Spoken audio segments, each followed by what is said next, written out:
On this episode of Postcards. This patient would dance his heart out and drench his shirts in sweat, possibly the most important therapy he needed to get through each week.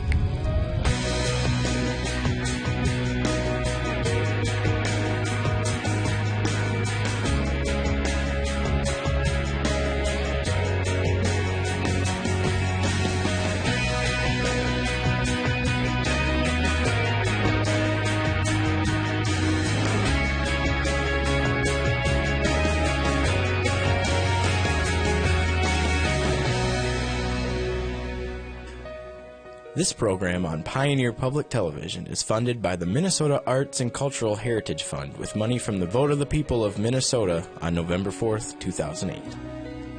Additional support provided by Mark and Margaret Yakel-Julien in honor of Shalom Hill Farm, a nonprofit rural education retreat center in a beautiful prairie setting near Windham in southwestern Minnesota.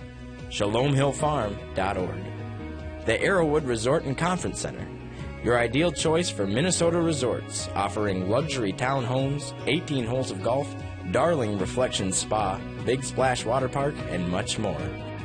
Alexandria, Minnesota. Explore hundreds of lakes, trails, and attractions for a great vacation or a place to hold an event. ExploreAlex.com. Tri-State Brain and Spine Institute, with locations in Alexandria, Edina, Crookston, and Maple Grove. Doctors dedicated to evaluating and treating all types of brain and spine problems, no matter how complex.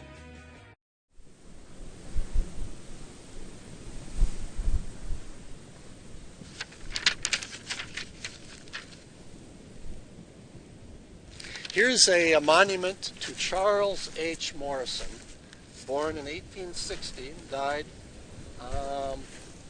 April 5th. He was admitted to the St. Peter Asylum in April 1888. He'd been living in Becker County.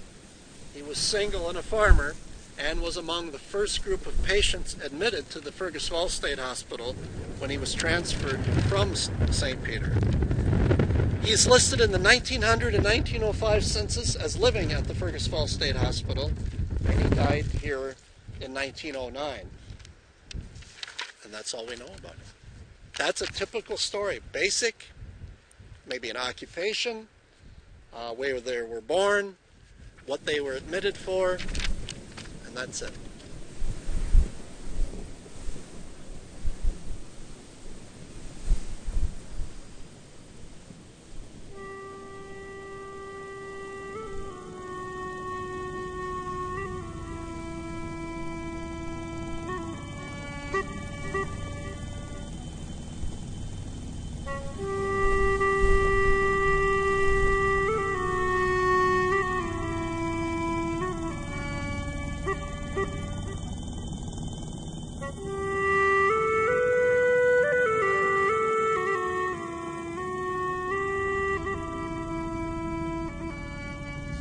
Coming here as an immigrant was tough for a lot of people. You couldn't speak the language, unending work, toil. Some people just couldn't handle it. These were the forgotten people. People were brought here and you didn't talk about it. You know, very few families acknowledged that they had ancestors here. Many of the people that were here were not insane. There were many, many reasons why people were brought here, and, including things like epilepsy, they're having seizures, or postpartum depression was a major one for women to be brought here. Just all kinds of things, solitude and fright, and those are all things that are listed in the records. And then the other era that was really tough was the Depression. The Depression took a toll on people. And that's when the population spiked at the state hospital, and it was the bad time because that was the time of low funding. There was no money, and World War II the same way. So they really struggled. But again, they did the best they could. They really did. It's a building known by many names, has affected many lives, and its future is still uncertain. about $400,000 is still needed to save the Kirkbride, which is also known as the Fergus Falls Regional Treatment Center.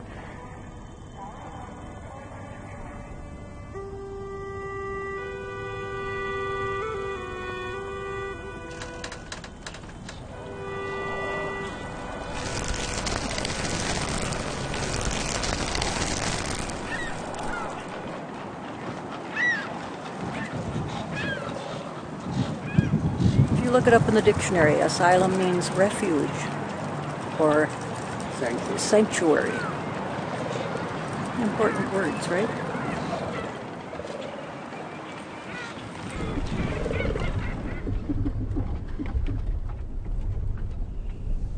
We get asked all the time on our tours, have you seen any ghosts? Are there any ghosts in the building? And we say no. And we haven't heard any really scary ghost stories or anything, but people have told us that they believe it's a spiritual building.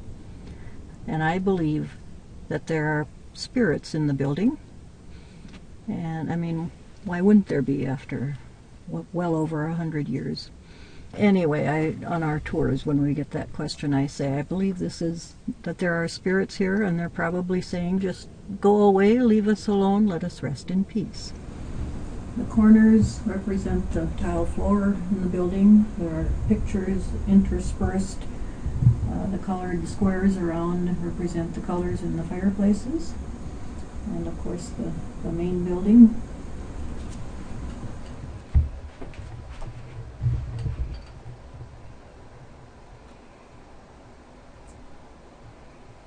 That's a big cake. 21 boxes of cake mix. You're kidding me. And was it good? Of course. And even the roof was edible. I call it a God-given gift. I was interested in it and I messed around with it. And a cousin knew how to play piano. She showed me where middle C was on the keyboard and where it was on the music. So I counted lines and spaces and drove my siblings nuts. But I taught myself how to play. Wow. Would you play something for me? What would you like to hear? The first song I learned how to play with two hands? I would love to hear that. It happens to be right here and it's up there and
Who's that a photo of? That's my Lillian. That is, she was a resident up at the state. She was admitted by her husband, and she had postpartum depression. And the two children, two children that she had, they were given to different families, and she spent 23 years at the Kirkbride. And I had an aunt that worked there, and she, at that time, a person wasn't able to be released from the campus unless they had a family that would sponsor them. And so my aunt that worked there, she was able to get Lillian released into the care of our family. She lived with my grandma and grandpa. I think it was for about 13 years, and then from there she moved into Fergus, and I was kind of her guardian, caretaker, family friend. How old were you? When she came to live with my grandparents, I was 8. So, yeah, so she was a part of my life for 48 years. She just died a couple of years ago at the age of 98. Did she ever get to see her kids again? Do you know? One of them, yes, I did stay in contact with one of them. One of her daughters did come back to town, and I made arrangements for her to see her. And it was somewhat of a strained meeting, I guess. Was she upset that her mother was in the hospital? She actually didn't, when she was little, she didn't know where her mother even went. And you can imagine, I think she was probably 8 years old, and her new baby daughter, or sister, all of a sudden they were split up and given to different families. And actually her husband remarried within the year.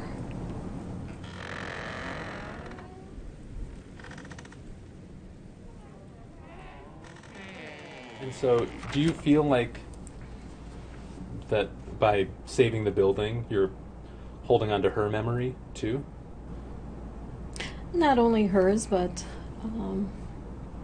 everyone that passed through there. I couldn't ever understand the thoughts that you would tear a place like this down. I mean, obviously this is our community's gem. It's our Monet, and you would never destroy a Monet if you had it hanging on your wall. But it's actually because of her that I think that I had such a passion for saving the Kirkbride.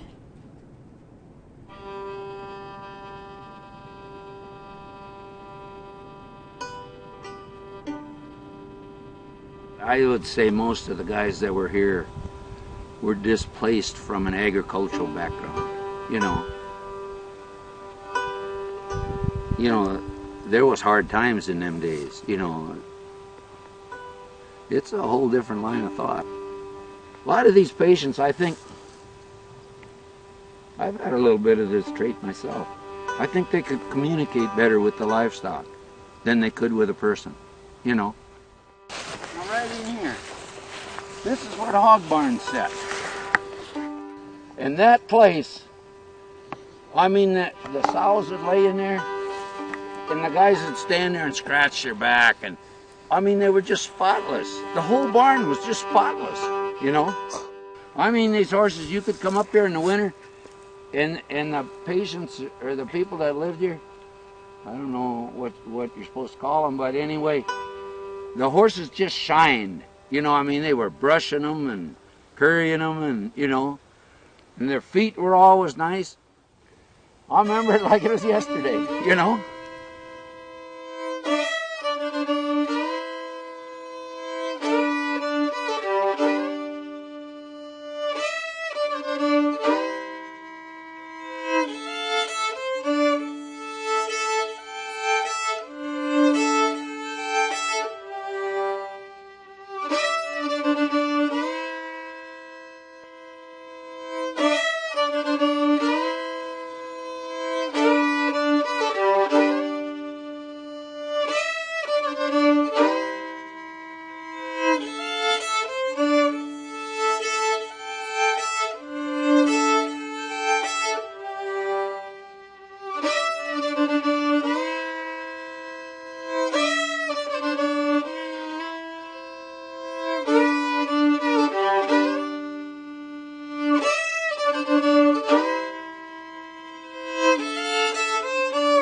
are these sort of few scattered headstones for people from the hospital who could just afford it? Families have put them up.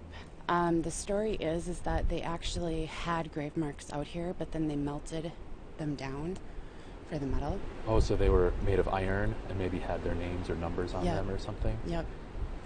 And so they decided to pull them out and melt them down for the metal and reuse it. The hospital did? Yep. But as you can see, the divots and the holes everywhere. Yeah. There's one grave over here that I'm going to show you that's actually, I mean, it's completely sunken in. And supposedly there's been bones there. And I really hope people haven't taken them, but... Oh, like you can... Like it sunk so much that the person's body sort of came up? They said that there was some exposure. But then again, it's stories that I hear from people.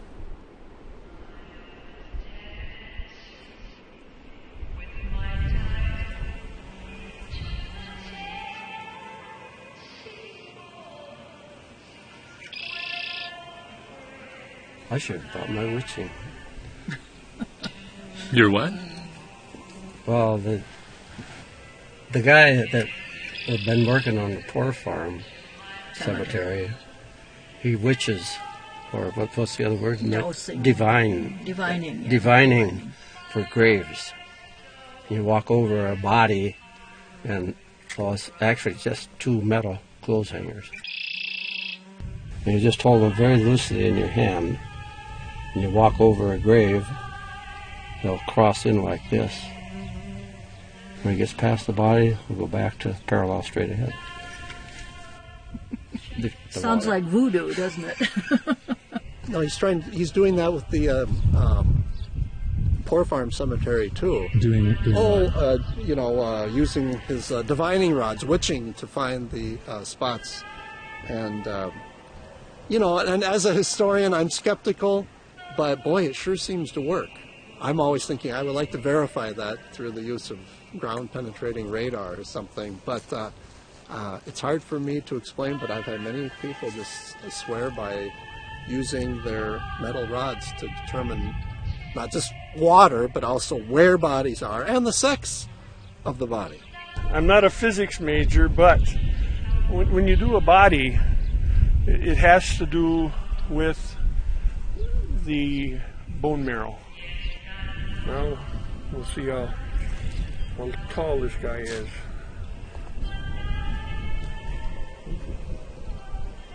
That's his body right there. Well.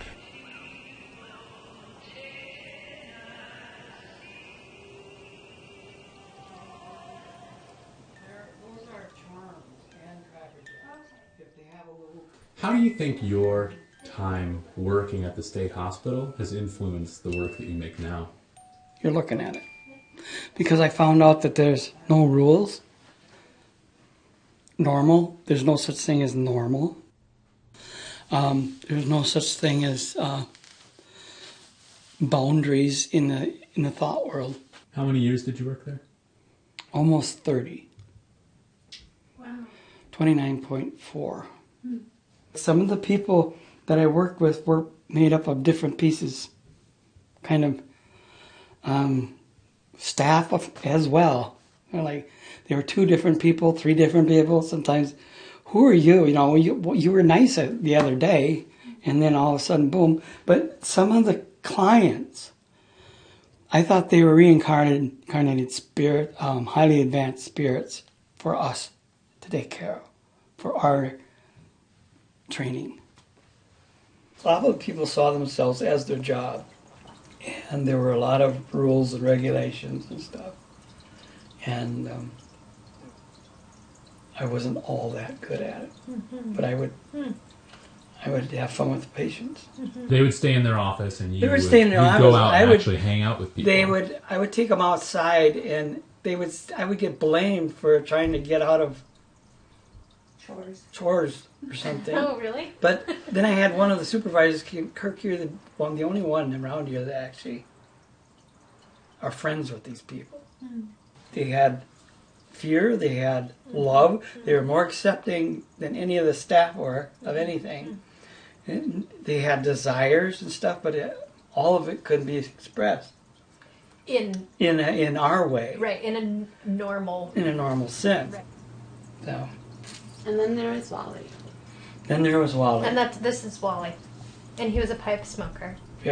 He would go through a pipe every 2 weeks where there would be a hole burnt into it. He would just constantly smoke pipe.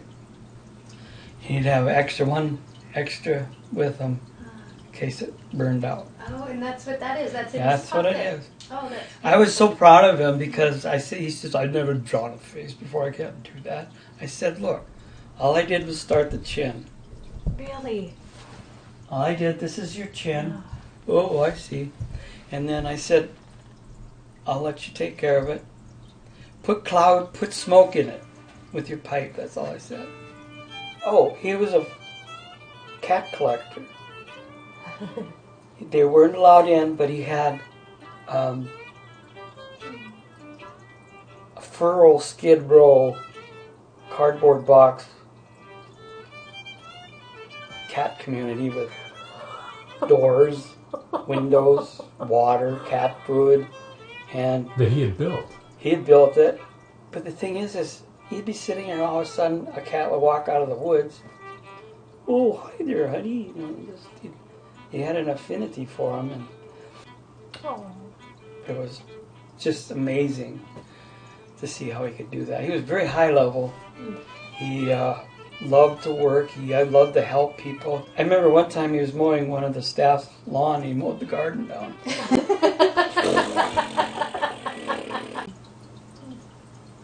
But it was so amazing. He was one of my best friends. He was a friend as well. And I miss him. He died in '98, I think. And it gave me freedom to actually develop this.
While the building was tucked away and easy to miss if you weren't looking for it, the impact on everyday life in the community, even today as it sits empty, cannot be ignored.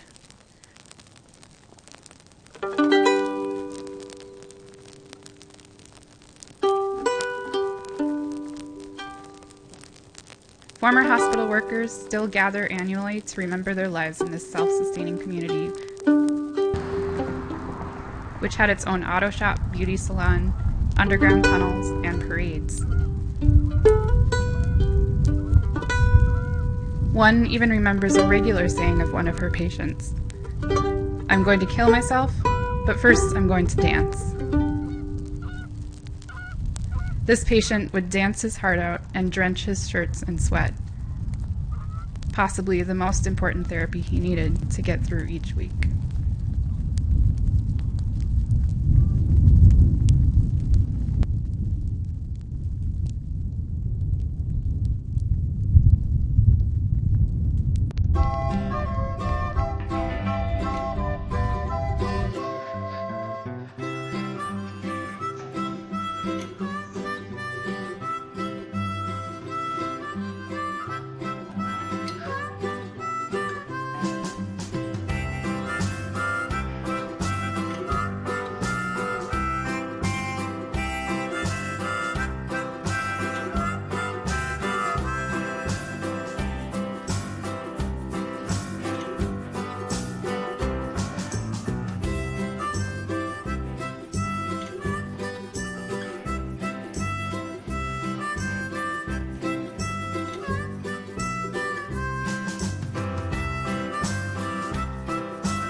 This program on Pioneer Public Television is funded by the Minnesota Arts and Cultural Heritage Fund with money from the vote of the people of Minnesota on November 4th, 2008. Additional support provided by Mark and Margaret Yakel-Julien in honor of Shalom Hill Farm, a nonprofit rural education retreat center in a beautiful prairie setting near Windham in southwestern Minnesota. ShalomHillFarm.org. The Arrowwood Resort and Conference Center, your ideal choice for Minnesota resorts, offering luxury townhomes, 18 holes of golf, Darling Reflection Spa, Big Splash Water Park, and much more. Alexandria, Minnesota. Explore hundreds of lakes, trails, and attractions for a great vacation or a place to hold an event. ExploreAlex.com. Tri-State Brain and Spine Institute, with locations in Alexandria, Edina, Crookston, and Maple Grove. Doctors dedicated to evaluating and treating all types of brain and spine problems, no matter how complex.